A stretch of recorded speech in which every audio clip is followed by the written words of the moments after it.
இந்த வாழ்க்கை ரொம்ப சின்னது, எல்லார் இடத்துலையும் போய் அதை ப்ரூஃப் பண்ண முடியாது. இது நெகட்டிவிட்டி பற்றி பிக் பாஸ் கண்டஸ்டன்ட் ஒருவரோட கேள்விக்கு விஜய் சேதுபதி கொடுத்த பதில். பிக் பாஸ் சீசன் 6 அப்பவும் இவங்க கண்டிப்பாக பிக் பாஸ் வீட்டுக்கு போவாங்கன்னு பேச்சுகள் வலம் வந்துச்சு. ஆனால் 2 வருஷத்துக்கு அப்புறம் பிக் பாஸ் சீசன் 8ல் தான் அவங்க பிக் பாஸ் வீட்டுக்கு என்ட்ரி கொடுத்துருக்காங்க. அவங்க தான் ஆனந்தி ஐயப்பன். ஆர்ஜேயா ஆரம்பித்து விஜே, நடிகைன்னு பல முகங்கள் இவங்களுக்கு இருந்தாலும் இன்னைக்கும் மக்கள் மத்தியில் ஆர்ஜே ஆனந்தியா தான் பரிச்சயமாக இருக்காங்க. கோயம்புத்தூர் பிஎஸ்டி கல்லூரியில் விஸ்காம் பயின்று இருக்க ஆர்ஜே ஆனந்தியோட கரியர் சார்ந்த பயணம் ரொம்பவே சுவாரஸ்யமானது. அதாவது ரேடியோ, டிவி, ஷார்ட் ஃபிலிம்ஸ்னு பல விஷயங்களை கற்றிருந்தாலும் காலேஜுக்கு பக்கத்தில் இருந்த ரேடியோ ஸ்டேஷனில் ஆடிஷன் நடக்க போர் அடிக்குதுன்னு ஃப்ரெண்ட்ஸ் கூட சும்மா அட்டென்ட் பண்ணியிருக்காங்க ஆனந்தி. ஆனால் மார்க் டெஸ்ட்லேயே வாய்ஸ் நல்லா இருக்குன்னு சொல்லி ஆனந்தியை செலக்ட் பண்ண பார்ட் டைம் ஆர்ஜேயா தன்னோட கெரியர் ஆரம்பிச்சிருக்காங்க. அதுக்கு பிறகா ரீல் அந்து போச்சுங்கிற யூடியூப் சேனல்ல விஜேவா வலம் வர தொடங்கினாங்க ஆனந்தி. அந்த சேனல்ல சினிமா விமர்சனம் பண்ணிட்டு இருந்த ஆனந்தி அப்புறம் முத்துப்படி என்கிறவரோட சேர்ந்து ஒய் பிளட் சேம் பிளட்ங்கிற யூடியூப் தளத்துல சினிமா விமர்சகரா பயணத்தை தொடர்ந்தாங்க. இதை அடுத்து பரிதாபங்கள், அதுக்கு பிறகா மெட்ராஸ் சென்ட்ரல்னு பல சேனல்கள்ல வலம் வர தொடங்கினாங்க ஆனந்தி. பரிதாபங்கள்ல வேலை பார்த்து வந்த சமயத்துல ஆனந்தியோட புக் படிக்கிற ஆர்வத்தை பார்த்து நீங்க ஏன் புக் ரிவ்யூஸ் பண்ணக்கூடாதுன்னு கோபி சுதாகர் கேட்க சுதந்திர பறவைங்கிற யூடியூப் சேனலை ஆரம்பிச்சிருக்காங்க அந்த டீம்.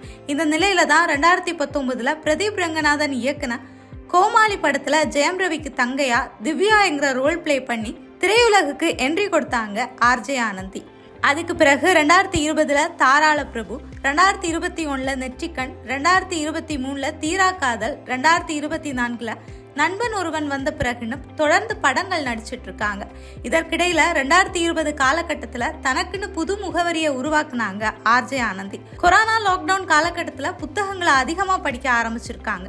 ஏற்கனவே சுதந்திர பறவை யூடியூப் சேனல்ல புக் ரிவ்யூஸ் பண்ணிட்டு இருந்தாலும் அதுல மற்ற சில என்டர்டைன்மெண்ட் கண்டென்ட்ஸும் வெளியாகிட்டு இருந்ததுனால ஏன் தனியா புக் ரிவ்யூக்காக சேனல் ஆரம்பிக்க கூடாதுன்னு இப்பவும் கோபி சுதாகர் கேட்க அப்படி தொடங்கப்பட்டதுதான் தி புக் ஷோ.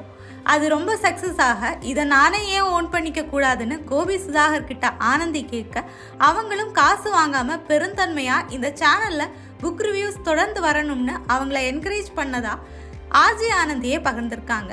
தி புக் ஷோல ஒரு ஆண்டுக்கு முன்னாடி இவங்க பண்ண புக் ரிவ்யூ ஒன்று பெரும் பேசு பொருளாச்சு.